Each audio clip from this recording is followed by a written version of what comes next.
Right, Charter Trustees, officers, ladies and gentlemen, would you please be upstanding to receive the work for the Mayor of Poole? Thank you.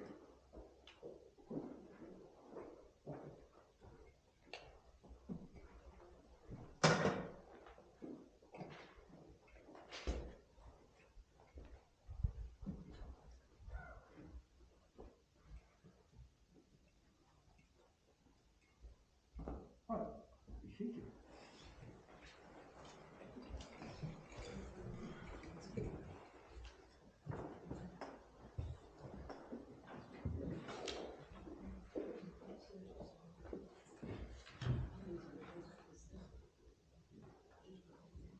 Well, I'd like to welcome you to the Charter Trustees to this meeting of the Poole Charter Trustees, and to press and members of the public. Well, we've got the odd reluctant member of the public who we didn't have time to get home before we got here, but never mind. In order to ensure that this meeting is managed effectively, please could everyone follow these ground rules for speaking. If you wish to speak, please raise your hand physically to indicate, and remember to wait for the microphone to be handed to you before you do so. Where there appears to be consensus in the meeting for a motion, I will ask if there is any dissension. When a formal vote is required, this will be carried out by a show of hands. Councillors are advised that there is no live stream of this meeting, but a recording will be uploaded to the website for members of the public to view the meeting. We're glad to see you. 3 more on the way, that sounds good. Before we start the business on the agenda, as you know, the Charter Trustees is a non-political body with a primary objective being to maintain and promote the historic and ceremonial traditions of Poole. I'm keen that we all work together to maintain this objective. I will ask the Honorary Clerk to report the apologies received for this meeting. Thank you, Mr. Mayor. So far, apologies have been received from Councillor Daniel Butt, Councillor Barron, Councillor Beasley, Councillor Nicola Green, Councillor Rampton, Councillor Mellor, Councillor Rice and Councillor White. If there are any others.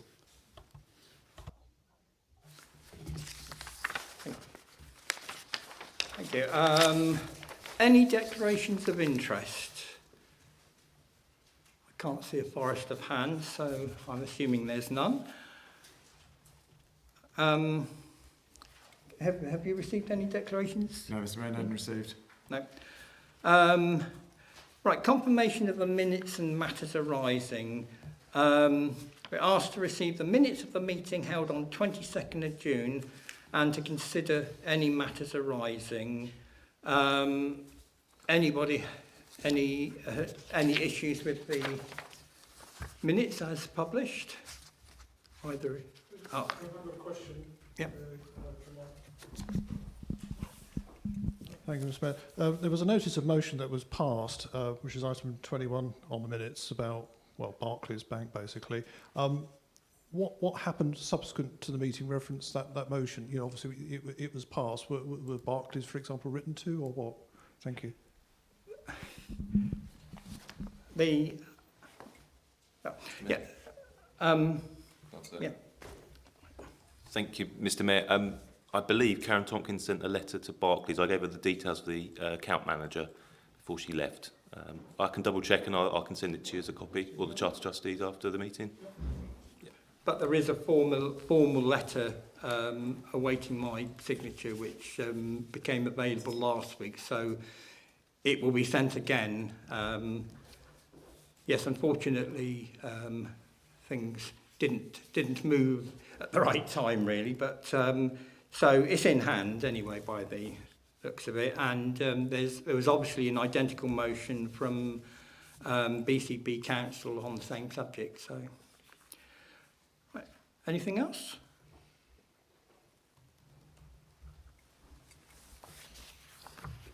Sounds like we're happy with that. Any objections or anything? I declare that suitably passed.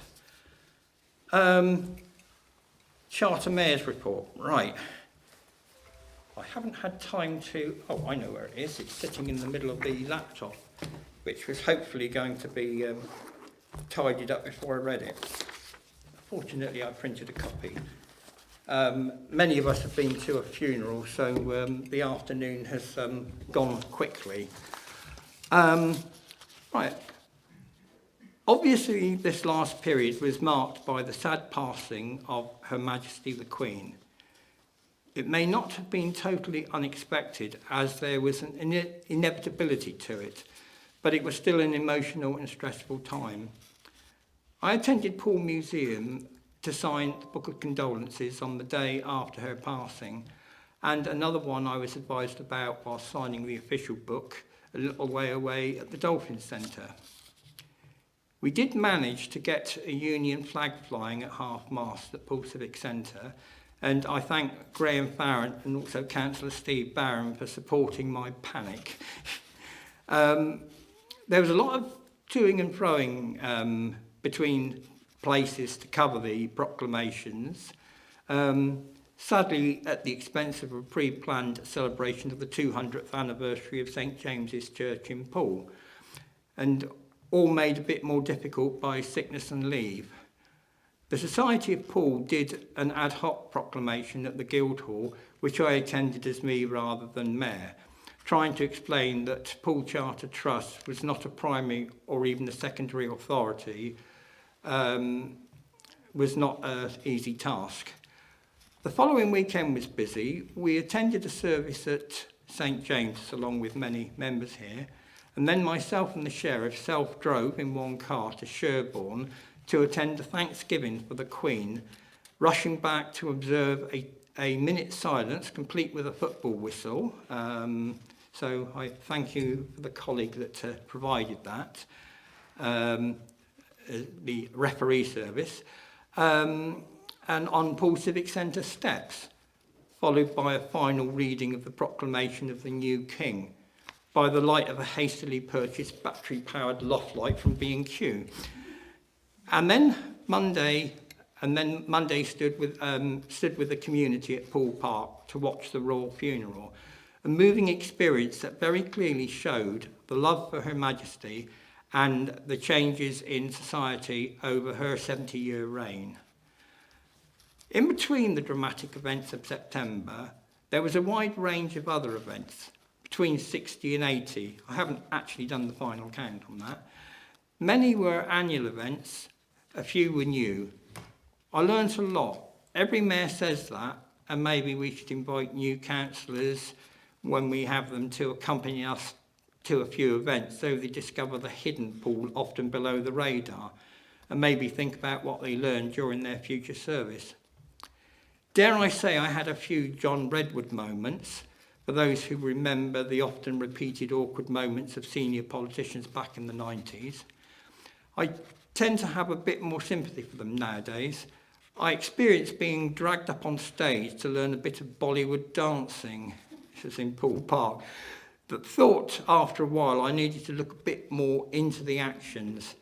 But as a 70-year-old wearing a set of mayoral chains, the balance nearly failed. I wouldn't have wanted to be on TikTok or YouTube as one of the week's amusements. In just 1 week more recently, the contact ranged from Squirrel Scouts, 4 to 6-year-old children. We've got one on Camford Heath and apparently one now in Oakdale. It's what precedes the Beavers now. And a 100th birthday presentation of flowers and a card via Scouts, Sea Cadets and Gardeners. We often meet the same people at different events, showing that we have an army of volunteers in Poole that we need to recognise. I've quietly plugged our civic awards, asking for unsung heroes to be identified in particular, the ones that often beaver away for 40 plus years without ever getting recognition.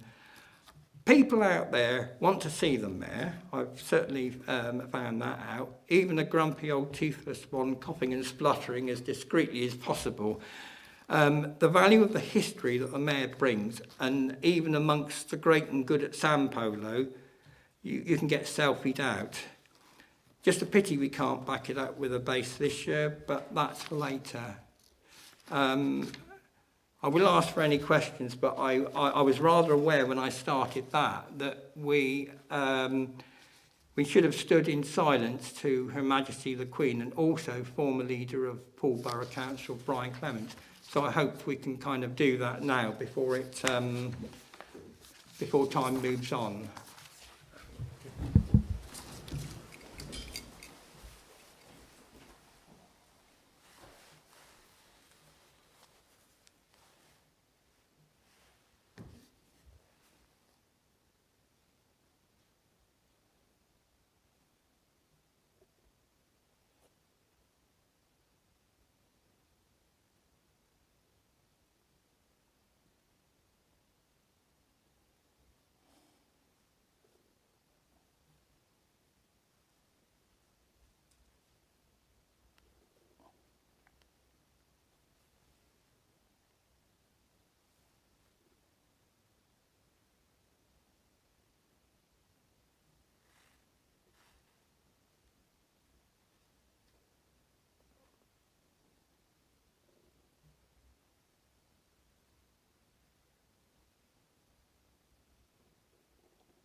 Thank you.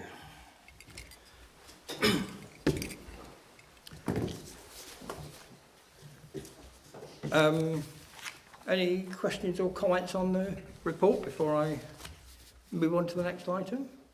No? Sounds like we've got needed time. Agenda item 5, report of the Civic Working Group. I call on Councillor Mike Brooke to present this report. Fine, thank you, Mr. Mayor. If I can move slightly sideways, I don't like talking with my back to people, and obviously one way or the other I would have had to just there. We met just over a week ago, and sadly there were only 2 members of the Charter Trustees actually present, one by Teams and one actually with the officers in person. I say disappointing because the Charter Trustees have a very, very important role to play with regard to Poole and Poole's heritage, and the Mayor referred to that right at the beginning, and that formed one of the more significant elements within the discussions we actually had at that meeting. And arising from that are 2 recommendations which I hope you'll all support, and they're printed out on the agenda.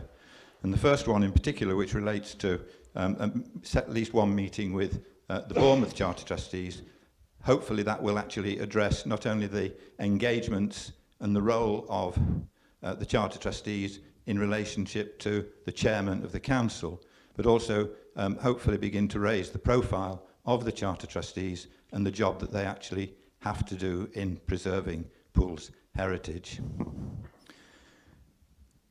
You will also find that on the agenda is a schedule for the election of the Mayor, Sheriff and Deputy Mayor for next year. That schedule is derived from the standing orders, and I believe Mr. Jones will be just saying a few words about that. But that sets out the schedule which needs to be followed, and it would mean that by the January meeting we will know quite clearly who is representing the Charter Trustees, ready for the formal approval at the annual meeting. So, without further ado, I would just ask if you are happy to support the recommendations on the report on the agenda. Recommendation A, the Charter Trustees support the establishment of a meeting between the civic parties of both Poole and Bournemouth to agree a new engagement matrix for reporting to the Charter Trustees, PCP councillors to agree, and the Charter Trustees support the amended wording in paragraph 5, page 7 of the Charter Trustee handbook, which I believe is set out for you. One other, I was going to make one other point, but in terms of the time I understand as well, I'll leave it at that. Thank you. I think Vicky's signalled.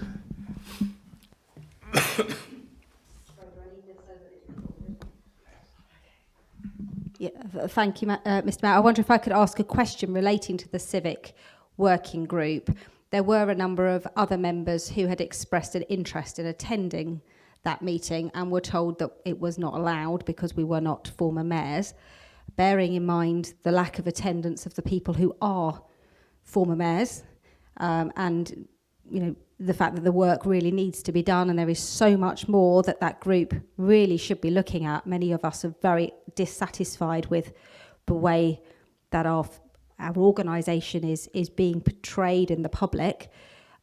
What is the process by which the membership of that group can be reviewed so that people who have not yet had the privilege of being a mayor can get involved?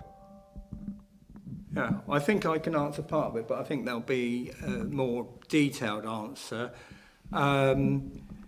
Ironically, it needed the Civic Working Party, as specified back in June, to agree to additional members.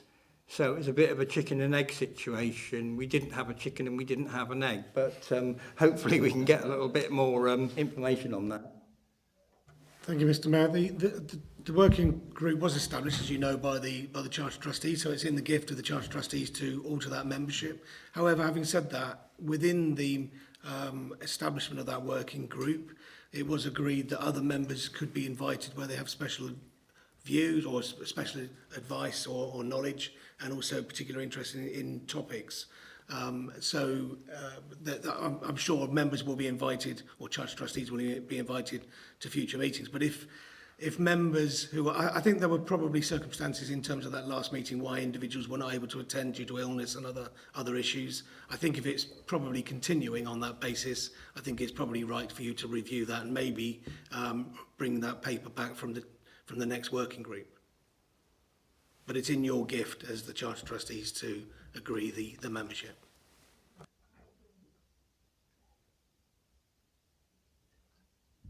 Mike?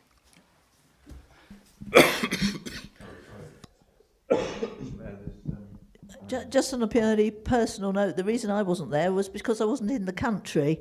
So I don't know whether my apologies were actually given. I'm not sure whether I'd sent them. And if I didn't, I apologise for not sending them. But my reason, I wasn't even in the country at the time. I think I might have mentioned you were sunning it in Canada.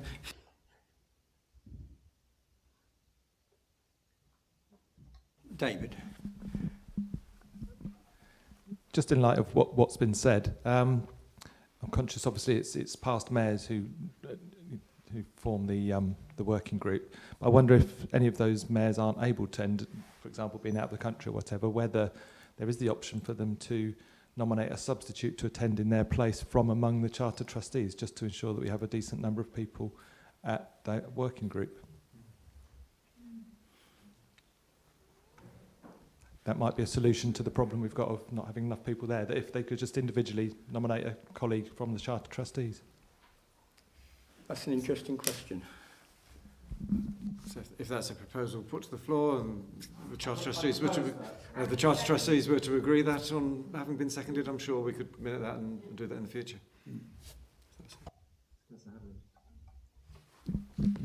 Sorry, I would be happy with that proposal, but presumably if we want a quota, I don't know why it necessarily has to be the mayors or, in their absence, others. The question, I suppose, is how many people you need to have an effective working party, and whether we just elect, nominate, or ask for volunteers from amongst the Charter Trustees to fulfil that role.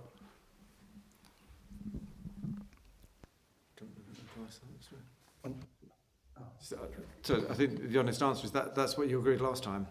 The meeting through the Charter Trustees. So if you'd like to agree something different, that's fine. It feels to me that controls it a little bit, puts the right numbers, but the idea of substitute, I think, would be really helpful.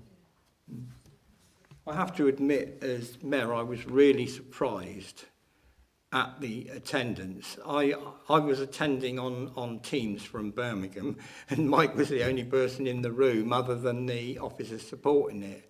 And I know it was in Bournemouth Town Hall, so it was stepping into the devil's lair a little bit. But, I do think with such an important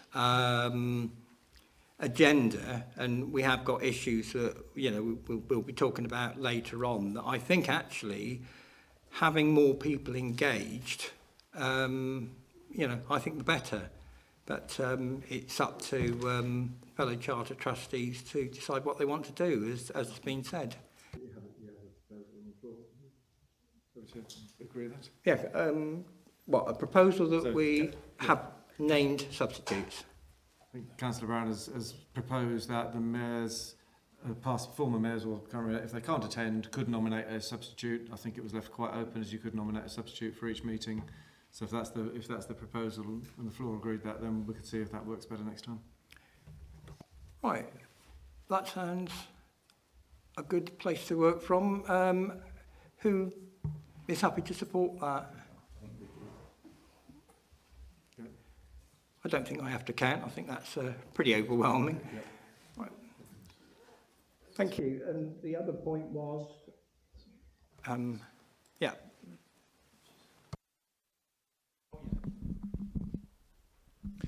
Sorry, one of the issues that was raised at that meeting and isn't actually in the report is the nature of the agendas that we actually have. And this is no disrespect to the officers, but since the inception of the Charter Trustees, the agendas have been officer-led.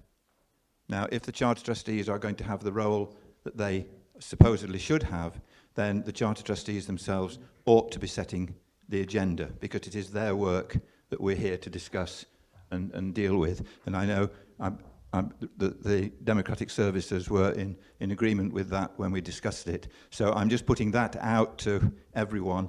And it's quite likely, therefore, that the meeting with Bournemouth might be a route through to actually sorting out how that would work and how we actually get items onto the agenda for our meetings.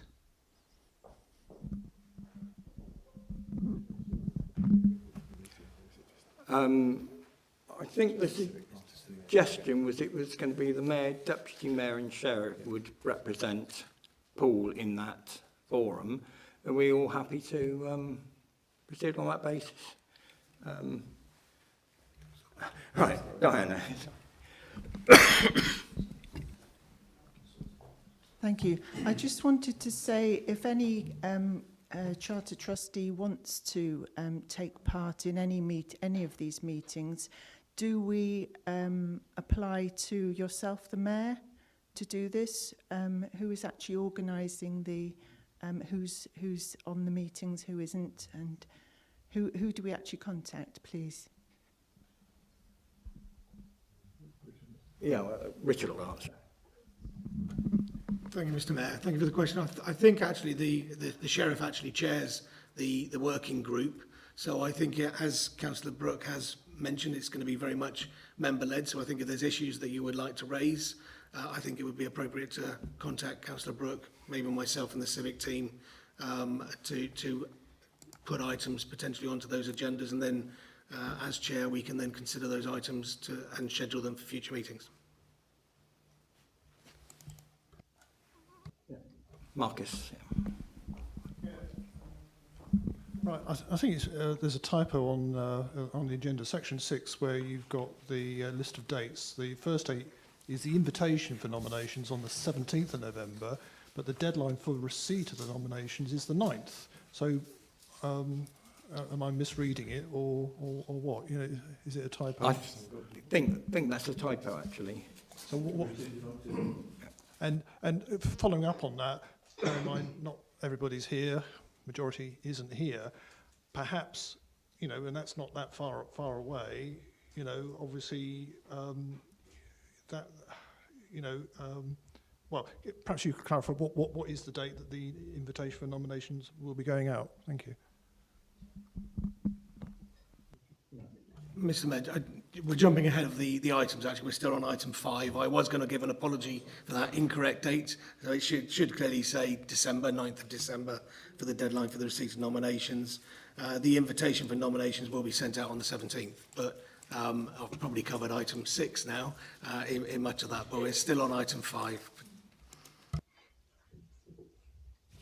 And I would like to add really that I welcome any interest or engagement of members in Charter Trustee matters, because it's a bit of a Cinderella of what's going on, but it's actually important for the maintenance of the history and traditions of the town. And I really think that we need as many people as possible to be interested in it. And I was certainly supportive of the idea, but we didn't have enough of a sort of committee to do that, to bring more people on board, because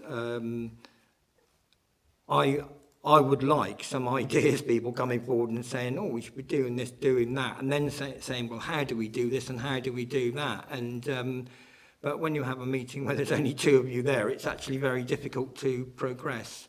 I think Vicky's signalling. Thank you, Mr. Mayor. I wonder if it would be useful for, we've obviously clarified that there is a civic working party group now, which is of 7 people effectively, and if those 7 people can't attend, they can nominate anyone. Of course, we all work in this as non-party political people, so we could nominate anybody. So that is a fair proportion of the overall Charter Trustees to form a committee. I think that is fair. What I don't think is clear is the scope of that group. And a lot of us have expressed some concern about what is the nature of the Charter Trustees of Poole in comparison to the Charter Trustees of other towns that have them.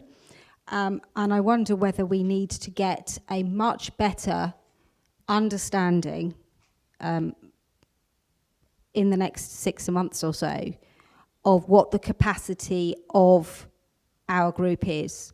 Because I think there is some real confusion about the role of mayor versus the role of chairman of BCP. I think there's some real distress. I know I certainly got a lot of upset residents who were saying, well, why are we being made to go to Bournemouth for this proclamation? Why aren't we having it in Poole? And when we did have one in Poole, we were playing second fiddle to a local organisation that isn't constitutional, and had to. It was a bit of a fiasco, not because of your fault, don't blame you at all, but it felt like we couldn't attend the Society of Poole event because we had our own event, but that was a week too late. So I don't think the public understand. I don't think some of us understand. I think many of us feel that we should have a bigger role to play. They are effectively a precursor of a town council in most places, and yet we are denuded.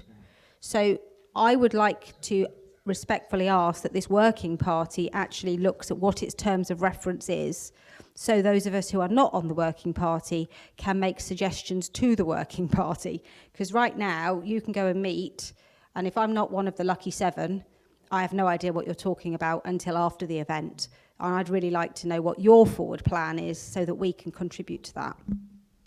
I have to admit that I feel even more concerned, having compared notes. I was inducted as honorary president of Poole Bay Rotary Club yesterday, and the chairman of the meeting was one of the twin presidents.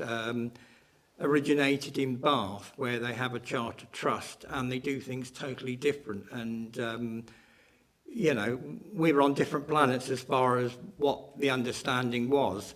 And so it would be very useful, whether or not, I think actually the civic working group with substitutes would be very useful, because, we do need a reasonable representation of people on that, and those who are interested ought to have the opportunity to feed into that. But has anyone got any further? Andy. Thank you. I'm kind of hoping that the deneutered that Councillor Slade refers to might be being unneutered, and or rather having a reversal. Right, excellent, having a reversal. So, I particularly thinking of elections in May, and thinking of some of us may not be here, and some other people might be in our place. There's something about how we can get clarity before May. so that at induction that new members and old members will have a much clearer idea of where we are. So I don't know if that's achievable for the subgroup to consider, but perhaps we should be thinking about whether we can launch a better place for the Charter Trustees from May. And also, yeah, it's really interesting to find out how Bath and others are proceeding in terms of this. I think there's lots of things we should be doing about the history of the town, not least given the museum is shortly to be closed for a whole year, and there's a lot of the history and those sort of things which I think we is going to be missing. But we should be thinking about events and how we proactively pick up the piece, I think, in terms of making more of the place. Thank you. Mike, you had. Fine, thank you. I'm really interested in the points that have been raised, and they are issues that were actually raised in our initial discussions, and it's where I was hoping that the working group could actually go, especially with its meeting with Bournemouth, because again, it's that importance of the Charter Trustees and what their role is, and creating our own agendas. And one of the points that I'm quite concerned about is that I know we've got issues with regard to the proportion of service that can be given us through the democratic services and the council, but 4 meetings a year of the Charter Trustees is not sufficient to deal with the important elements and thoughts and principles that we actually do have to look into. If we can't increase the number of those, then the working party itself must meet much more frequently than four times a year to deal with the business, and is the opportunity, or one of the opportunities, through which agenda items for the Charter Trustees can also be sorted out. So I think, as acting chairman of the working party, I'm quite happy to take on board the points that have been raised and work forward from there. Right, I see David's hand, I think.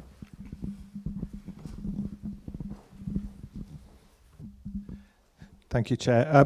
So on this agenda item 5 about the Civic Working Group, just listening to the discussion, could I don't know whether it's a proposal or suggest that when meetings of the Civic Working Group are held and there is an agenda, and I don't know how formal that agenda is that is sent out to members of the Civic Working Group, when that is sent to members of the Civic Working Group, if it can copy in all of the Charter Trustees, so as a first step, all of the Charter Trustees are fully aware of what that working group are discussing. And that's, to me, doesn't strike me as being a big piece of work. It's just let everybody know, as well as those that are attending the meeting, just so that if we wanted to make contact with a member of that working group to give our views about an item, then at least we're informed of what's going on as a first stage. My only other comment on agenda item 5 is actually the first recommendation about the meeting with Bournemouth and the BCP people to look at this engagements matrix, which is obviously around the chair of BCP Council and the Charter Trust mayors for Bournemouth and Poole.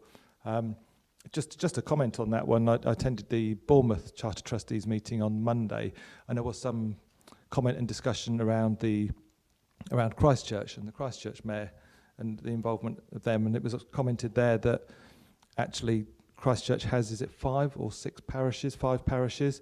So actually it's quite complex in terms of if you wanted to get representatives of each of those parishes in Christchurch involved in discussing the engagements matrix there, so that, you know, at their events in their patch, whether it should be the chair of BCP Council or their own representatives. So I think as a first stage to just involve Poole and Bournemouth to come up with some discussions and proposals around that makes sense, but don't lose sight of the fact that there is this complexity around the Christchurch parishing matter that also needs to be taken into account in that engagements matrix.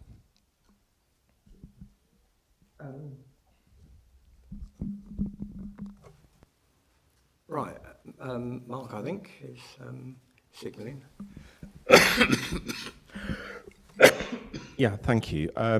One of the things about having only former mayors on the panel is that that's kind of building a kind of conservative traditional look into how it operates in the future, and perhaps people that haven't been mayor would come to it with a slightly different view about what the organisation should be doing. So, and I think in terms of more meetings, it seems to me that to make this work better as an organisation, we need to be in the same room on occasions as the Society of Poole, as Poole Keys Forum, other relevant organisations that where we have common points to discuss, so you can build some sense of kind of civic unity and purpose. So maybe what we should have is as few meetings which are just Charter Trustees as possible, just to deal with the business that is relevant and necessary, and we have other meetings which are more inclusive and are really designed to bring people together. Yeah, well, I think we might have a suggestion later on regarding the budget working group, because last year we did have a workshop which I thought was very useful, where we talked about what we do and what we're not doing, what we can be doing, and I think a later discussion will show really how important it is to move on that. But the one thing you've got to remember is that the morality is, albeit sort of, difficult to pin down sometimes, but it is non-political. And actually, if you look at the previous mayors, I don't think there's a strong dominating political sort of side to it anymore. So, I think it's one of those things that we are supposed to be non-political. We are supposed to be a step away from the politics, and but we need to work through it. But I was actually wondering, and I'll ask this as an open question: could we get a meeting of the civic working group this side of Christmas and maybe turn it into, or blend it into a workshop possibly, because once you've got a place available, you might as well make the best use of it.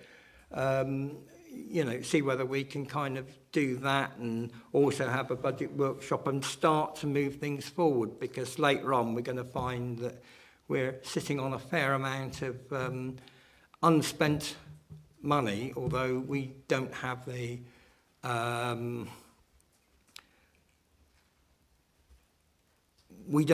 ability to spend a great deal simply because of the way it's kind of working, and it rather depends on Charter Trustees to be part of that. But but I was going to really just throw it open about whether we should have another civic working party before Christmas, and whether we can possibly use this place and sort of blend it in with another working group as well, so that we actually make best use of our time.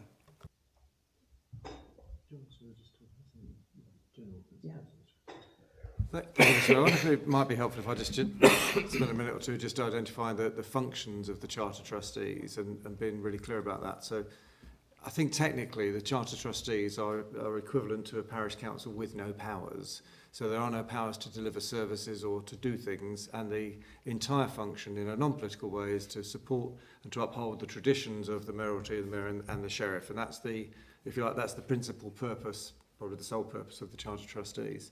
So the precept that is raised is intended to go towards maintaining the traditions of the mayoralty and the sheriff. So when you look at other Charter Trustees, I think that's what they do. Where they may differ is basically get a parish council, and apologies to Councillor Brown and to those probably at Bournemouth, slightly misled. There are 4, just been checked, there are 4 parish councils in Christchurch, which includes Christchurch Town Council as one of those 4. And of course we have the Throop and Holdenhurst Parish Council, which has now taken a chunk out of the Bournemouth Charter Trustees' responsibilities. So they effectively provide what would be Charter Trustees' responsibilities for each of those 5 areas.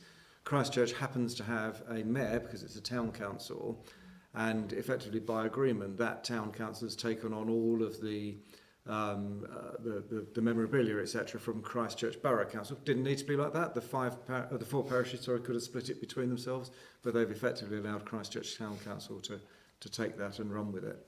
So that's the functionality. In terms of the principal local authority, so things like the proclamation, there was a cascade which started, as you know, with the national proclamation in London, was then repeated in London and held in Scotland, Ireland, Northern Ireland and Wales, then held in Dorchester for the Shreveport County, and was then intended, and the guidance was to be repeated by the principal local authority. So that was BCP Council. So BCP Council did the proclamation. Other organisations could do the proclamation, and you repeated the proclamation. Christchurch Town Council, for example, didn't. I don't think any of the parish councils did. Bournemouth Charter Trustees, I don't think, did. Actually, I'm not sure that Dorset Council actually repeated the proclamation. Some of their parish councils may have done. As you know, they've got many more parishes. So one of the things I think we do have to be really clear about is what is the role of the chairman or the chair of BCP Council, and how does that play into local authority-based things, and what are the roles of the mayors and the charter trustees at the more local level. So I think it's absolutely right to have that discussion. I think actually getting the two mayoral parties together would be really helpful to get the civic parties together, have that discussion with the chairman of BCP Council, and that was what was agreed at Bournemouth Charter Trustees 2 nights ago, was to do it as a joint meeting, try and get some of that defined. But then I do think you'd need to bring it back to your civic working party to say, okay, so how do we want to implement that in Poole? Because you do have a different arrangement. You have a sheriff, for example, which Bournemouth doesn't have. So that's where I think we're trying to get to, is to try and have some of that discussion, try and be really clear about the differentiation. And one of the things we talked about at the meeting was the differentiation between the emergency planning stuff and the civic commemorative pieces. And actually there is a bit of confusion because Operation London Bridge was addressed as an emergency planning issue, but could have been addressed differently as a more of a civic commemorative issue. Because it cascaded down nationally through the local resilience forums, it became an emergency planning issue. And I think that was one of the points of contention. So I would hope that that working group would be really clear about what's a genuine emergency planning officer run by the issue run by the LF, run by officers, or what's a genuine commemorative issue, and how do we run those. So I actually think that working party would be really helpful to allow us to start to tease some of those things out, get the differentiation, and then really be able to make the Charter Trustees, with a really clear role, carry on the traditions of the mayoralty and the shrewelty that goes with that. So just thought that might be helpful. Yeah. Mark. Yeah, so are we recording this? Thanks. Yeah, I mean, talk about functionality. Most of the money is spent, it seems to me, on arranging, the visits that the mayor does, which all, it's all good stuff, all stuff that contributes to the health of the town. But they're not formal functions of the mayoralty. That's something that we decide on top. And I just think it's a quite narrow interpretation of how we might engage the community through the function of the mayoralty and the Charter Trustees. And I'm not, I wasn't saying that it should be political. What I'm saying is that Poole, because particularly Poole Town Centre has been hollowed out, doesn't have many of the kinds of bodies that you might have that pull a market town together, in terms of create the networks of people that can then promote volunteering and civic unity and stuff. And I just feel that, that is a role that we could do a bit more of, really, in terms of using our resources. Thank you. Right, I've got Mohan next and then Brian. Yeah. Yes, thank you. First of all, my apologies for late arrival. Just on the point about the link with Bournemouth and so on, somewhat uncharitably, I think we are at the risk of sort of sitting around and just talking about the shape of the table endlessly. We don't have power, to the Chief Executive's point, I agree. Charter Trustees don't have full power, but on the other hand, actually we do. We don't have the sort of the formal trappings of power.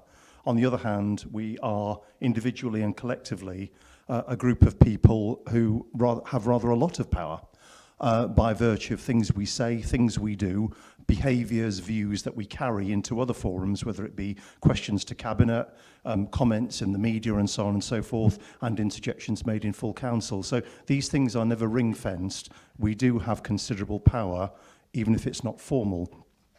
The one about the link with, for instance, Bournemouth, and hence with Christchurch, and hence the link with the chairman, the BCP chairman, it's just, with the greatest respect, I think our first port of call, no pun intended, is what are the pressing issues in Poole for the group of Charter Trustees here?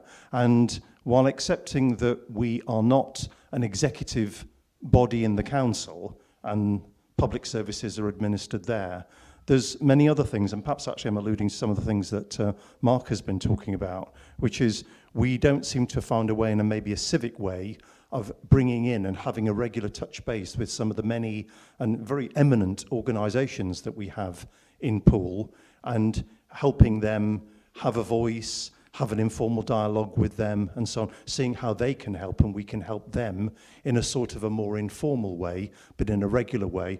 I personally find that much more productive. I suspect I may not be the only one here. And let's focus on Poole and let's find a way of doing that. And we know out there are many, many needs now in the community with cost of living and so on and so forth. Now is a good time for a group like this, who else, to be reaching out and looking to see where we can be of help, where we can be of assistance. I'd love it if we could do something like that. Finally, the second thing, and I'm sorry, I'm going on a little longer. The working party, from the discussion now, it's beginning to worry me a little bit. I absolutely empathise with the mayor and the sheriff. You were the only two in the room. A question, not for an answer, is how come the others weren't there? Therefore, it's making me wonder that things gestated within a working group and then brought to full trustees, it's making me think, is there anything wrong with a group this size, which is probably a normal attendance or maybe a bit less than a normal attendance of trustees? Can we just go back to taking things to full trustees, so gestated by mayor and sheriff as necessary, with the civic offices, and then just brought to the trustees, and we keep it that way, and we remove some potential awkwardness? It may not be a shared view, I know, but I would like to put it out there. Thank you. I'll go to Brian now. Yeah, thank you, Mr. Mayor. Look, everybody makes their mayoral year their own. You've defined your mayoral year. By the virtue that you are sitting at that chair, leadership is at the chair. So this is your meeting because you're chairing it. It happens, it'll happen when Mike has it, when Marion has it, everybody, it's leadership. So we are a civic organization led by the mayor. And every mayor has a slightly different take on what they want their mayoral year to be all about. So my real point in all of this is that the reason the working committee really should have mayors is because they understand the job better. They've been to the 100th birthdays, they've been to the civic organizations and the support groups, they've actually had to sit there and shake hands and drink the Kool-Aid.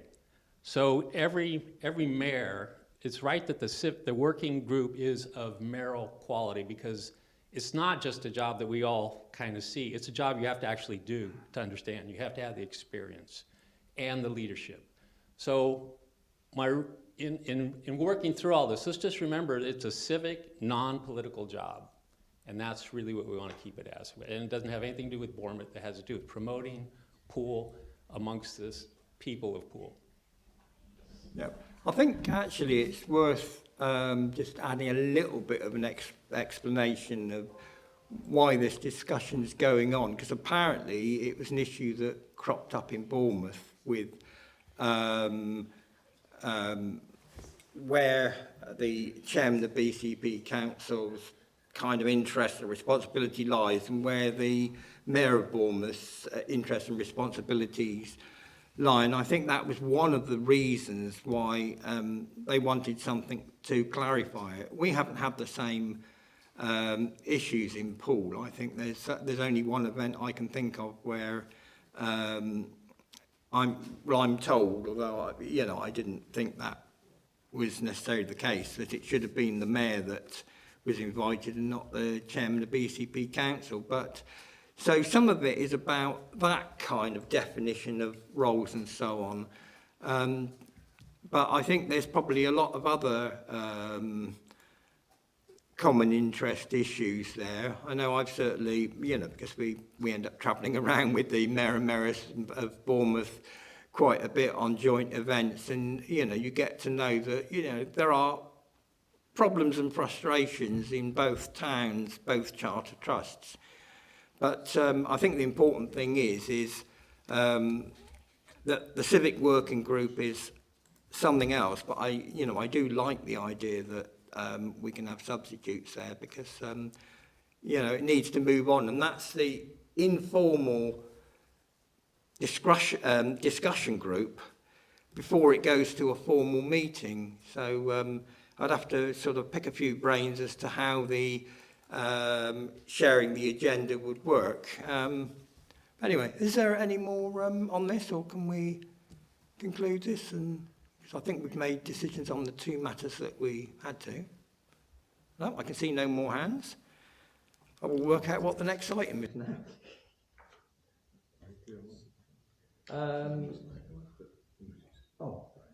If you don't mind, can I just clarify that there were the two recommendations on the covering report that Councillor Brooke proposed. There was then the further recommendation in relation to allowing substitutes to be nominated for attendance at the working group. So I think there's three decisions. I think you formally voted on the substitutes. I think we just need to get consent in terms of the other two recommendations on the paper, if you don't mind.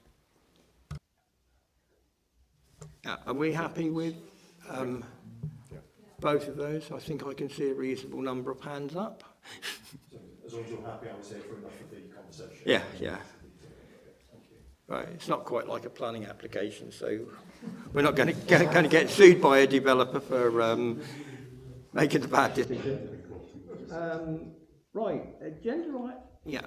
Agenda item 6, selection of Charter Mayor, Deputy Mayor and Sheriff. I think Richard is. Again, Mr Mayor, very quickly, actually, this really is for information, but again, it was discussed at the working group.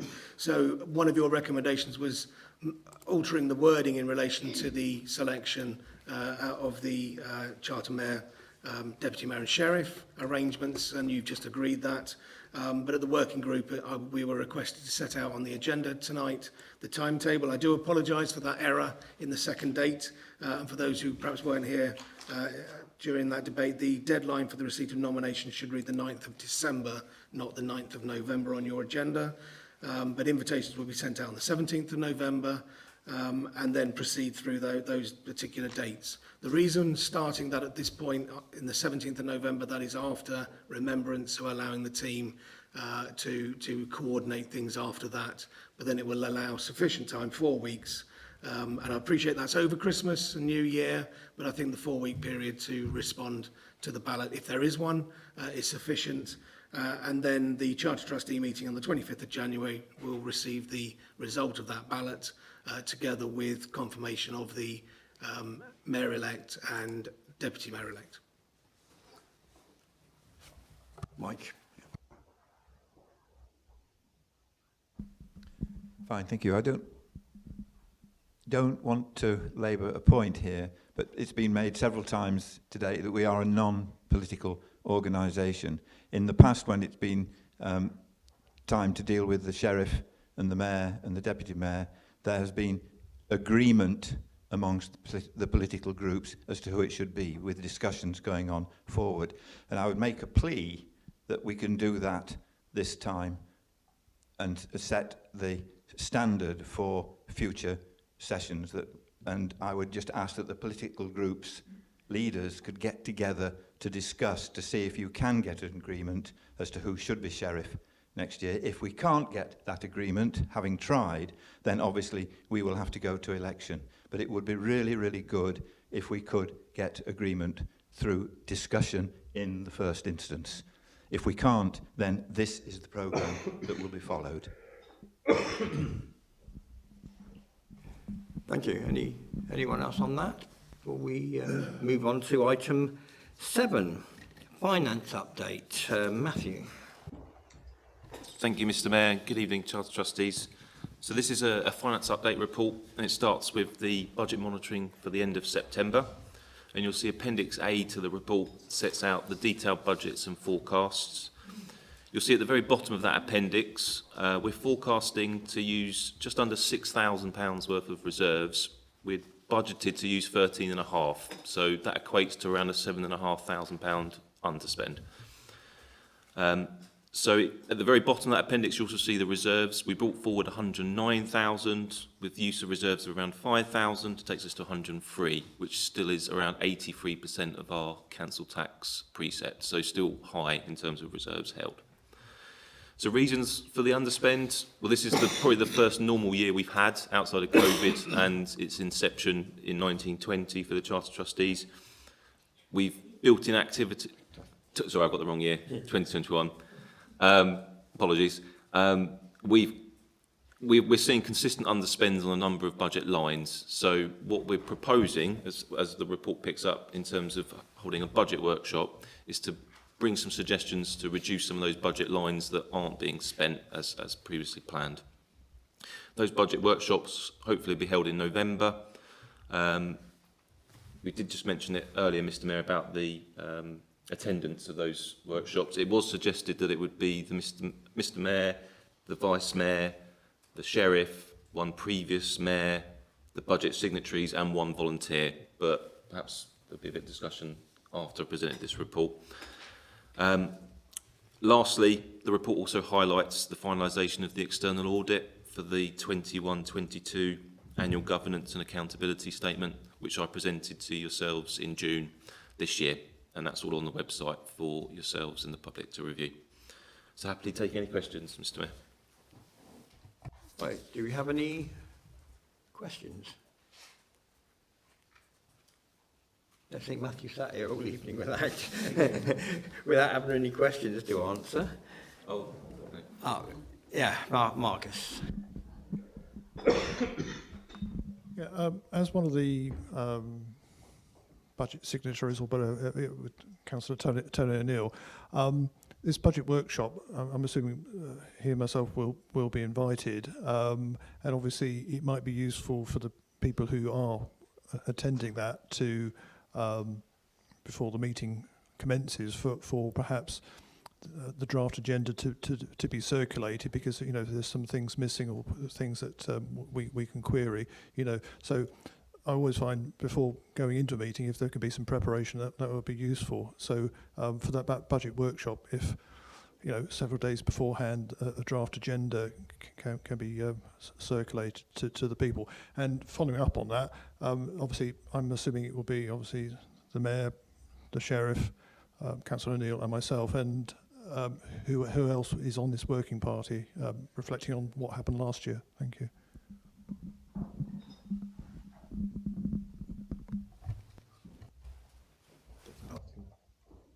Through you, Mr. Mayor, happy to send round an agenda before the meeting, because I appreciate seeing things cold isn't always the best way. In terms of attendance at that budget workshop, we were looking for one volunteer as per the last two budget workshops that we hold. So then we have to open it up to the floor if someone wanted to volunteer for that budget workshop, on top of the Mayor, the Vice Mayor, the Sheriff, the two budget signatories and the previous Mayor. Right. I'm going to be involved, but if there's anybody else I'm giving away, I'm happy to. Yeah. That would. I wasn't competing for it, but I had a question. Right. Yeah.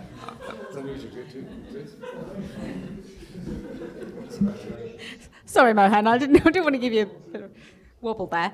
What it was, I just wanted to ask with regard to the finance update, is one of the things which we've heard throughout the last year is that in terms of staff capacity, we're entitled to X amount of the civic team's time in comparison to the chairman and the Bournemouth team. And I just wonder whether that can be looked at, because from the experience I've witnessed and the frustrations I've had down my emails from people, it feels as though the amount of time that's been available to get people in place and to progress things that want to be progressed isn't sufficient, given that we have been using much less than the budget in other areas, whether we can actually look at shifting some of that so that if we want to do more as a set of charter trustees, then we have, we need the team behind the mayor to be able to do that. So rather than just say, well, you've got 40%, that's it, take it or leave it, can we not look at how much we actually need and use far less on the bits we're not using and a bit more on the staff to support it? Because it must be incredibly frustrating for Carolyn and the drivers and whoever if they're not able, they want to, being asked to do stuff and they can't because they're restricted by that. That feels like the area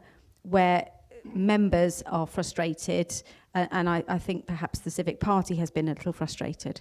So that's the only area that I think, then that's, I'm sure, something the Working Party can take forward.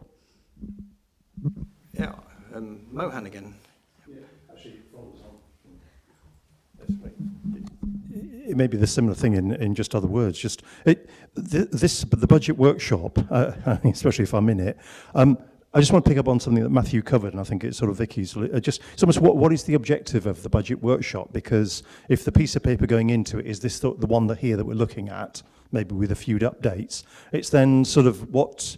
For instance, what is the problem seeking to be fixed? So we've got 100k roughly there, sat there, and this is reminding me of a discussion, I think it was maybe a year ago we had on this, which is, one question is, should we find productive ways of spending the money?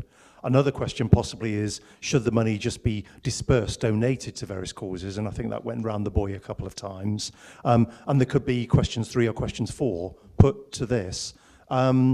Because if we don't just stare down at this bit of paper, but we look up a bit, and I think this is back to the previous speaker and saying, actually, from a fresh piece of, from a fresh sort of looking upwards, what are some of the needs out there which don't leap out by looking at this bit of paper here? Some of the things, creative, productive, maybe perhaps, at the fringe of what we currently do, or new things as well, which then cuts to who's in the meeting, by the way, new things. What is this workshop purpose, please? Because I think there's a good chance to be quite creative about all of this. Thank you.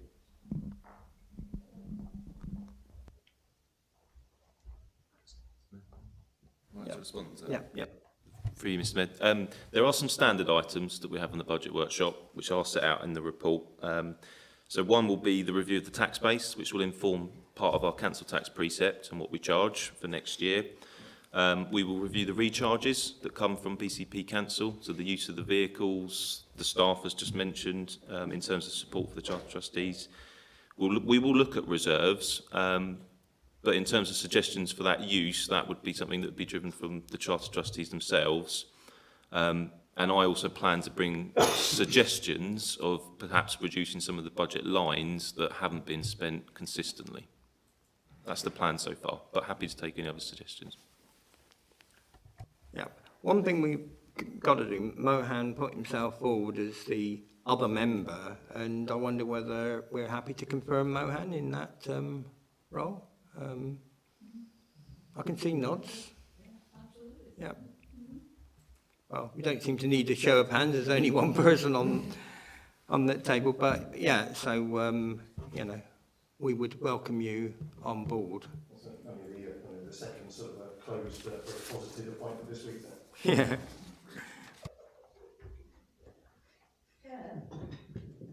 Is it in order to ask a question about the figures of budget funding? Yeah, certainly. So fire away. Thank you. Just looking through them, one thing that jumped out at me was under civic events and special anniversarial events is now forecast to be approximately 10 times what the budget was. Why? Because the anniversary events to me would be the Platinum Jubilee. That was known about years ago, 70 years ago technically, but we've certainly been talking about it for quite some time. So what does it why is it the forecast gone up by virtually 10 times the budget? What's it been used for? For you, Mr. Mayor, I'm just looking at. It was the beacon and the firework display that was, I think, was agreed in June in terms of the support for the Jubilee, which was then to be supported from reserves. Right. You happy with that? Any other members? Otherwise, we will let Matthew off slightly and move on. Oh, yeah, Diana. Right. Yeah, thank you, Mr. Mayor. Yes, I wanted to ask about, obviously this year has been unusual because the Poole Civic Centre has been closed, so we're a bit limited as to venues for mayoral activities. So obviously the events have been less than normal. Is that going to be accounted for within the amount of money? And also, do we know how much buildings cost to use? Because different venues cost the Charter Trustees different amounts of money. So that is one concern as to if we need to have enough money to cover venues. And obviously we know what we would need to know the future of this Poole Civic Centre in order to answer that question in a way, which hopefully will be the next item. But if you could enlighten us, thank you. Right. Have you got any? For you, Mr. Mayor, I think the next agenda item does touch on the location of the Poole Charter Trustees, but the spend that's included in the forecast isn't what would be the recharge from BCP Council previously for the use of the Poole Civic Centre, but is for the charge for using Upton House as an example.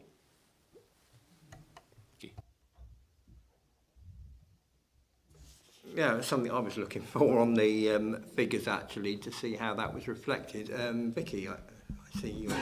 Yes, sorry, just looking at that bit of paper again. I just wanted to query the £2,000 for the civic service.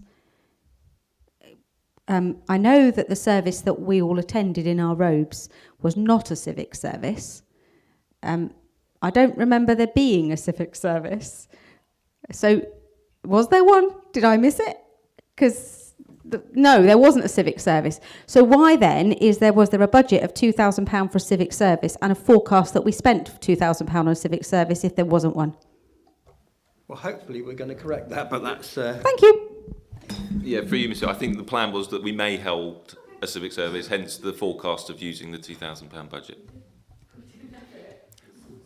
If we could, sometime up to March, I guess. Yeah. I believe St James's Church, and I've had discussions with quite a few people in there, and I think Mohan's had chats as well. I think they're actually quite keen to renew their relationship with the Borough of Poole that's gone a little bit woolly over the last couple of years. So, watch this space, we might get some action on that. Anyone else before I move on to the next item? Oh, yeah, Tony?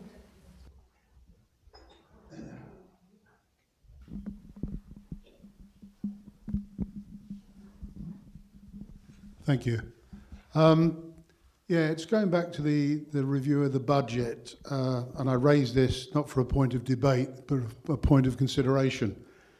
I think it's absolutely right. We should actually think of further ways in which we should get the message out there, engender greater activity from the morality into the public.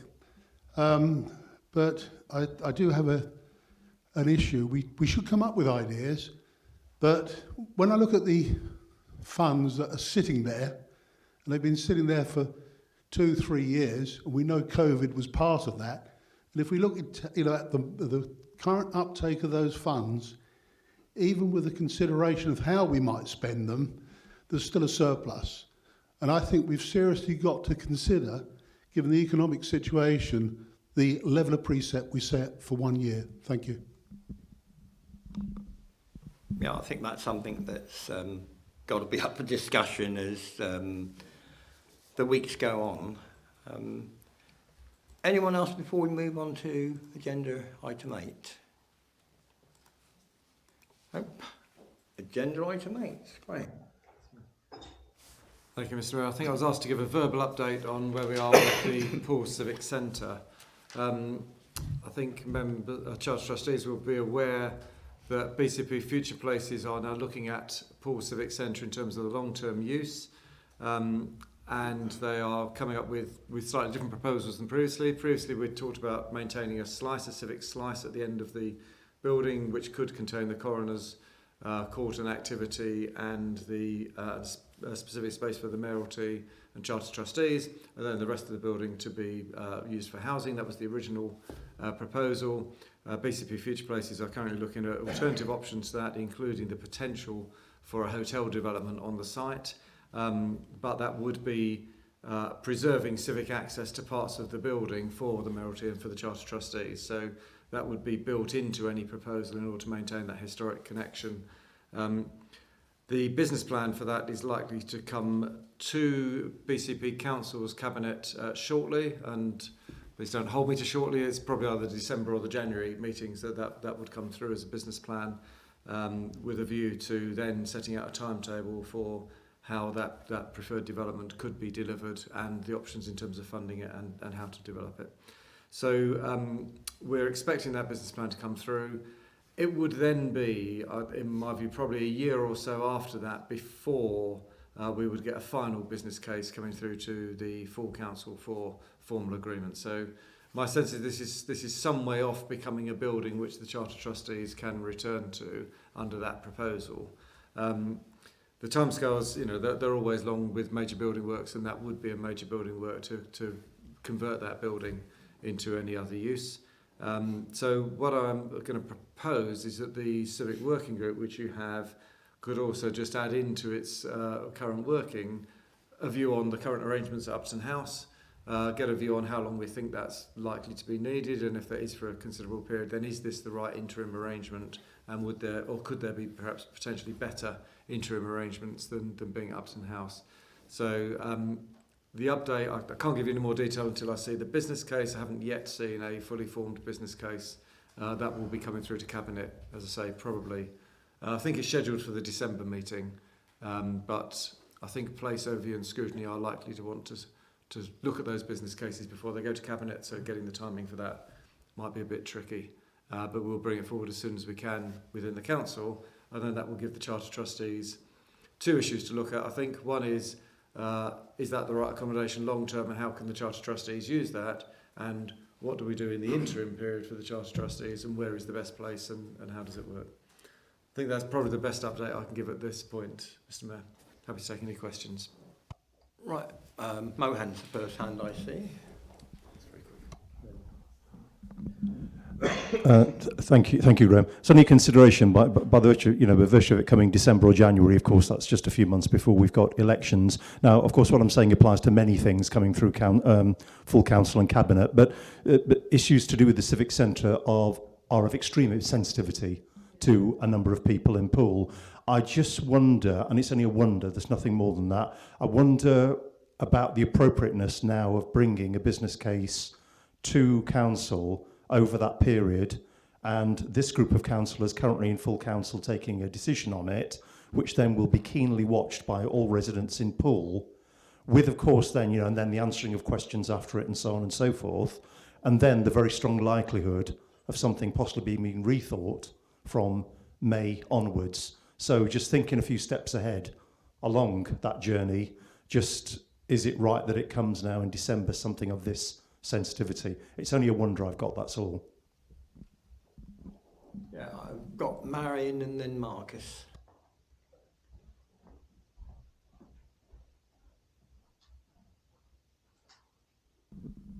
Thank you.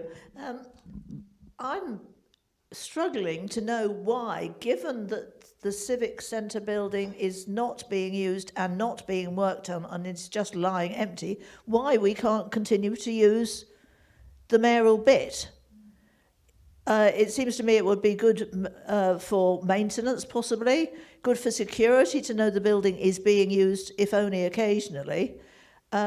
Meanwhile, we're homeless, the Mayoralty and the Charter Trustees are homeless, in arrangements which to me are totally unsatisfactory, when the building and the premises we would normally be using are sitting vacant. Why can't we use them? Interesting question. We'll have Marcus next and then maybe sort of have a few answers. I'm probably going to be answering Mohan's question about whether a report reference future places is going to be heard before the elections. Bear in mind on other projects, they've got the speed of a sloth in bringing things forward. I don't think there's any likelihood that it's going to be heard before the elections. And on the fact of, we've got mayor making, which will be in late May, and a venue. I was thinking about it, and I know Bournemouth Borough Council, when it was a unitary council, they didn't actually do mayor making in the council chamber. They used the Pavilion Theatre, and they widened open the attendance not just to other halves and whatever, but I believe also school children. And we've got the Lighthouse Theatre. They need a bit of cash, we know that. We have cash in our bank account. And I would suggest that making use of their theatre auditorium with the rake seating and inviting local schools with plenty of notice, and even perhaps helping with the coaches to bring the kids in. Okay, some can walk from the nearby schools. And actually, perhaps before the civic thing kicks off, there could even be, some explanation, like the civil regalia explanation of what those things are all about on the table there, because the kids won't know. And the other thing, which, there may be some kids who are hard of hearing, having a signage person there, giving the translation. You could promote the mayoralty fundamentally there, and even obviously do a live broadcast on YouTube at the same time for some schools who say, well, we can't go, but hey, we'd like to look at it later. Bournemouth Unitary Council used the pavilion. They recognised that their council chamber wasn't big enough and the access to upstairs was difficult. And we've got an opportunity to do it. We might even think, and this might link into the future of the old Poole Civic Centre, is perhaps do it in a big public event at the Lighthouse Theatre always. But I'll just throw that out as a comment, reflecting on what Bournemouth Unitary Council did do. Thank you. Right, I think Graham. Thank you, Mr. Mayor. I think certainly we'll give some thought to the political sensitivities around the timing. Of course, statutorily, the pre-election period only lasts for a specific length of time, but actually the circumstances you describe, I think, are worth considering. I think we should look at that. And it may be a view of if it comes in December, that might be okay. If it comes in January or February, then that might be quite sensitive. So I think that's a good point from Councillor Anger that we should consider. With regard to Councillor Pedovan's point, I think the issue is just about the cost of maintaining it in a fit state. So we have taken everything out of the building. There is no heating, there's no lighting in there at the moment. So I think it's just the cost of reinstating it. But I will go back and check if it's likely to be a longer term thing that it's worth looking at. I do know that the non-technical word, but the hassle of getting the flag put up during the recent commemoration was difficult, and health and safety is not great because the building is empty. But I will check out whether there is any possibility. I suspect it's going to be around cost. There might be better alternative locations for the Charter Trustees to meet in that we're thinking about. And I think it's up to Charter Trustees, and I think the Civic Working Party could be thinking about alternative locations for mayor making. For example, I've been in councils before where mayor making was followed by a very big lunch, and it was more of a civic event, including businesses, etc., a much wider footing or dinner. So there are options which you could consider as Charter Trustees. I think that's up to you as Charter Trustees to decide how you want to do that. Just worth saying, I think the point that Councillor Howell was making about wider engagement could be helped by some of those events, bringing in business representatives, etc. I think you've got a real role to play there. I think I must admit I quite like the three questions that were put forward, and I must admit that when I went into the Civic Centre on the walkabout with the Sheriff and Councillor Barron as the portfolio holder, not portfolio holder, but lead member for thing, we looked round and it was with future places, and you know, we thought, what a shame this building's not being used. It had virtually been stripped out. In fact, I couldn't understand why what was stripped out had been stripped out. But it's interesting because there is light on in that building, possibly to make it look secure. So, to make it look occupied. But it does seem really strange that this building kind of sits there unused, and we only really want 2 rooms of it, and it seems such a shame. But I must admit, I do like the idea of the lighthouse as an alternative for annual council. I think the lighthouse is one of our prides of Poole. I think it was something that Poole put in place nearly 50 years ago, and I think we should be proud of it for what it's delivered. Unless anyone's got any more questions, just check this. Councillor Hadley. Oh, yeah. Councillor Hadley?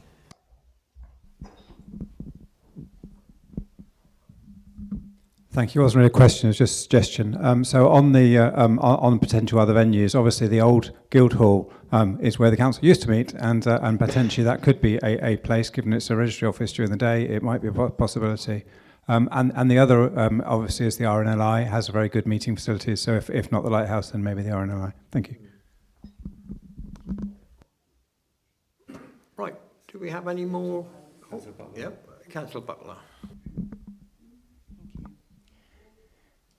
Yes, I'd just like to ask, are the residents of Poole ever going to get to be asked what they would like to do with Poole Civic Centre? Or is it going to be down to future places? And the fact that the building's actually going to be potentially empty for about 2 years or more is quite worrying, because it is a listed building, and buildings do need to be looked after inside and out. So I'd be interested to know why it's going to be empty for all that length of time. And we could do other things with it, short-term rents for different activities. It's such a pity. Thank you. Thank you. We got any other, I don't know if that was a question, whether there's anyone who can answer that, or whether, Mohan.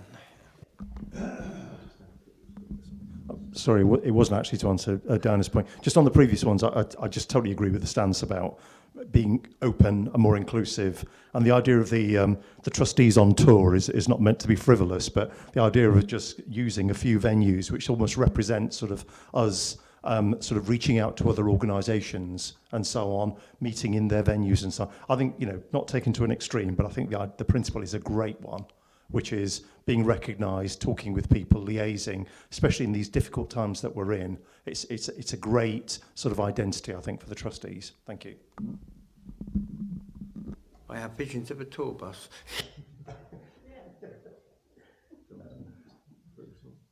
Yeah. Graham, yeah.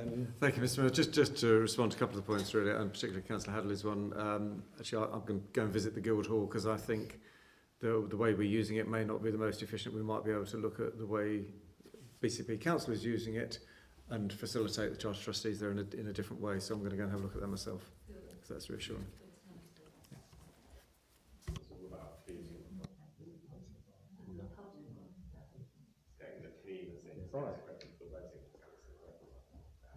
We haven't got any other business on the agenda, but I should be cheeky and say any other business before I... No? Oh, Marion. By email earlier Yeah. To get the chairman's agreement. My concern for us as Charter Trustees, or my concern, because I was the initiator of following pressure from other Charter Trustees, and that is the Mayor's Award. The Charter Trustees, as I say, several Charter Trustees encouraged me to pursue some award from the Mayor for volunteers. The rest of the Charter Trustees agreed to it, some extremely enthusiastically. And the first award was made just before I ceased to be Mayor in April 2021. As far as I know, no awards have been made since, and I'm very concerned that we've got 249, presumably, badges waiting, and because it started as 250, and as far as I know, that's the only one that's been presented. So 249 chances to recognise significant volunteering for the community. Please, what can we do to encourage more people to nominate potential recipients? We have the structures in place, the selection process, all that sort of thing. That it's the current civic team, basically, that approves the nominations and considers whether the people nominated are actually worthy. Because on the original round, where we presented one, actually I had 2 or 3 others that the civic team at the time agreed they didn't really fulfil the criteria. So I was hoping to make it, really something that people could aspire to, or aspire to on other people's behalf. But it isn't working out because, as I say, as far as I know, and I stand to be corrected, there have been no further nominations. And I'm contrasting it in my own mind with what happened with the Chair's Award for BCP this summer, where it seemed to be handled entirely by the civic team or democratic services or somebody, whereas when it came to the Mayor's Award, basically, I was told, you're on your own. If you want to get this done, you've got to do it. So I did. And, a team of us looked at the criteria, but again, the civic team, basically. We drew up the criteria. They were approved by the Charter Trustees. I myself went to get the estimates, the quotes for the costs and arrange it. And, so yes, I and we did do it. When it came, as I say, to the BCP Chairs Awards, I don't know what he did, but it was taken over by officers. And it seems to me very inequitable in the circumstances. So, but basically, I've been trying to encourage the rest of you to put your thinking caps on and encourage other people to make nominations, and let's get a few more and get some publicity for it. Vicky. Thanks. I think we really need to understand what the purpose is, because I find it quite shocking that we've gone to the expense of creating 250 badges and then we've deemed a whole load of people unsuitable. If you're going to produce 250 badges, that the standard of who gets one can't be gold-plated. This afternoon, some of us enjoyed the memories of a former chief executive of Poole telling us about the former leader who used to keep the badges in his pocket, and he used to award badges to people from his own lapel and give his badge to somebody, so they felt incredibly special to have received his badge, not knowing he had another one in his pocket that he would replace it with. Now, I've never had one of these badges. I'm now feeling really not fair. But there are plenty of people in this room who, we don't have a badge for having been a councillor of Poole. Bournemouth, I notice, have some very fancy-pantsy badges that they all wear. I think we need to understand as Charter Trustees what was the criteria, what is the criteria, and if it means having to put a small amount of reserves into a capital ring-fence thing to say, okay, let's actually have something proper where we understand what we want to do with this. You know, have a committee of charter trustees, because it is the mayor's award. The mayor needs to present them. But if there's a standard, what is it? No one's ever told me. I've seen a form. No, we had a form sent out, but it's not something most of us are familiar with. So if we're not using it, it means that whatever we have set up isn't working. So rather than making an appeal, let's try and rethink what the standard should be. Because I think if we've got 250 and we're turning people down, then something's not right. Either it's a one-off award and 2 or 3 people get it a year, in which case, why do we do 250? Or it's something which 30 or 40 people get it a year, in which case we need to know where that line is. And I, for one, am pretty in the dark. So I'd like to have a way of cascading that and putting it in the hands of the people that can make the decisions. Well, it is the Mayor's Award, exactly. So that's exactly right. Yes, I must admit I haven't seen a badge or the criteria or received any requests for it, although I do plug to groups of people. If you've got any unsung hero in your group, and I used an example when we were at the Samaritans about someone who's been answering the telephone for 40 years and not really being recognised for such, that you know, they let us know. But I think one of it almost links to a previous item. We don't actually have an obvious pool address for people to send their suggestions to. It's all a bit up in the air. I think Mike signalled and then Richard's got some information. Andy Hadley's got the microphone. Oh, Andy. Oh, sorry, yeah. It's okay, thank you.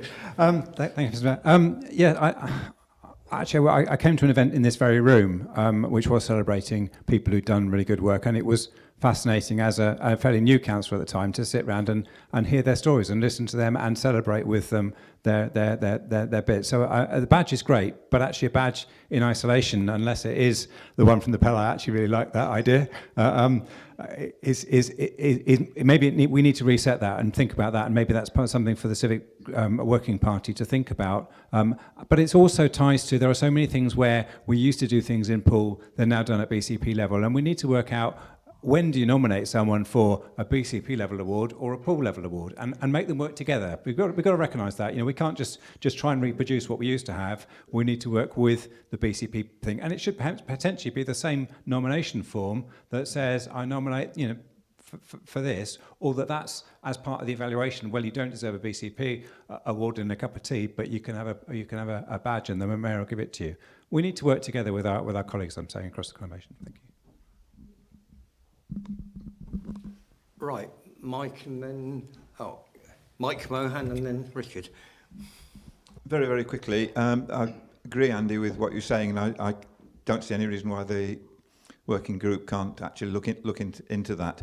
To clarify for Vicky, there were, and this is going back into the past, but it can still be carried forward, there were different types of badges. The ones that Jim Brooks was referring to today with Brian was the Pride in Poole badges, the Poole is a beautiful place badges, and there are about 30 or 40 different ones of those, and I've actually got quite a few in plastic bags somewhere tucked away, which were just for advertising purposes and promotion. So that was the first type of badge. The second type of badge was introduced by Councillor Stribley when she did some awards which were just below the level of the plates, the Poole pottery plates, which were awarded for the really exceptional people. And they were gold, silver and bronze levels, I think, or certainly gold and silver levels. Gold, silver and blue. Yeah, so that's probably what Marion's followed on with. And so I think we can look at that, but we do need to distinguish between the lapel badges, which were promotion, and the award badges, and link those in to something like the Poole pottery plates that were specially commissioned and used to be originally associated with the Mayor's charity ball and awards evening. But that went by the wayside because of what it looked like and the messages it sent out to the public. But we can get round those in terms of how we actually do the presentations. And as Andy suggested, you could do those in the Guildhall, rather like British Citizenship Awards 4 members, and so on and so forth. So I'm more than happy to support that and take it forward with the working group. Right, Mohan, then. Thanks a lot. Just, you know, back to what Marion was saying. Marion's right. Unless anything's changed, the process is all there. It's all there. It's just gathering dust somewhere. It's familiarity. You just get it back out. It's good. It works. I'm delighted to say I think we were the one that you're referring to, Marion. It was in our place. And but it's actually people's familiarity, our familiarity with it, which is probably just faded a little bit, including mine. We need to get it back out there. The other thing is a badge. Is it enough? I don't actually know. But, you know, there's something here where when I first got elected, I remember, I think it was this room, drinking tea out of some lovely crockery while there was about, you know, sort of 6 or 7 or 8 for afternoon tea, it was. And it was gorgeous. It was absolutely wonderful. And please, let's not think those ideas, they're all passé and they don't work anymore. They're as relevant today as ever. And sometimes if we feel, oh, you know, we're a bit tired of those, our residents are not tired of things like that. And again, back to the time we're in right now, I think things like this, a badge, a ceremony around it and so on, we can put this together. 90% of all the arrangements are all there. We just pick them back up again and we reactivate them. Thank you. Right, Mark's put his hand up now and then Richard. We'll get there eventually. Yeah, I just echo that the cake kind of ceremony here was like one of the best things that I've been to as a councillor. It was just it's a really nice atmosphere and place to do it. So, but my question was, somebody mentioned donations, whether we should be donating some of our funds. Because we've got too many of them. But I just wondered, is it possible for us to give small grants, maybe to people that want to do things that liven up the town, you know, put events and activities. There's relatively few places that people can get, you know, grants of £100 or £200 to do something. And, you know, that might be something that we can do to get people started in their kind of community activities. Yeah, and the other thing is, we're talking about promoting awards. I've mentioned it to people individually who are involved in charities. You know, we've got anyone sort of particular, but actually what we need is to have a process, whether it be a BCP-wide form or so on, that people can nominate people via, and maybe some of our funding that's sitting there being unused might actually help set something like that moving. But Richard, I will leave it up to you to have the final word. I don't want to start any more conversation, I guess, and I'm slightly nervous. I think most of what has been said, actually, or what I was going to say has already been said. So I was going to suggest that we take it back to the working group to look at. Just to clarify, the awards are on the website. The form is always active, and I think. Well, it's on the mayor. Sorry, it's on the mayor's page, and the criteria are there, and clearly the criteria was set. And if suggestions or submissions didn't meet that criteria, then it's probably right to stick to that criteria or review that criteria. But I think that's an issue we've got to maybe consider by the working group. It's also been raised tonight around the resources, and we have very limited resources, and that's been picked up about considering that at the budget workshop. So I think this can be attacked in both ways from there. But again, I'd welcome perhaps Charter Trustees support and with various things as well. So we are a very small team. I think in comparison with the BCP awards, they clearly had greater support from the wider organisation, the communities team and others to promote that. So I don't think it's fair to compare the two, but I think we can certainly reconsider that and take it to the working group. Can I just add as well, this clearly wasn't on the agenda. There isn't really an opportunity for any other business. I've let that run at this point, but really we are a local authority in the sense of a parish council rules. You shouldn't have any other business without agreement of urgency. I'm not considered that this would be an urgent item. So I think in future, if you do have issues and we've got a meeting approaching, if you could talk to the civic team, talk to myself or through the mayor, and we could get an item added to the agenda. Otherwise, we're responding fairly cold to agenda items. Yeah, I apologise for asking whether there was any other business, but I thought it was actually going to wind the meeting up quite quickly. But anyway, I now declare the meeting finished, and thanks for turning up, and thanks for staying.